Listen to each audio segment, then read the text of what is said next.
Топ Спорт KG при поддержке Национального олимпийского комитета и Госагентства по делам молодежи, физической культуры и спорта представляет 4-ю церемонию вручения наград Sports and Yes Awards 2017. В этот день лучшие из лучших станут обладателями награды Баатыр, а лучший спортсмен и спортсменка года получат премию имени Мурата Саралинова и денежное вознаграждение $1000 США.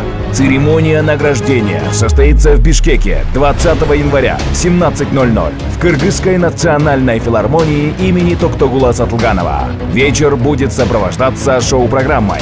Заказ билетов 0502 201 801. За каждый второй билет в подарок специальная футболка. Дресс-код Black Tie. Церемония посвящается памяти Мурата Саралинова. Генеральный информационный партнер КТРК Спорт.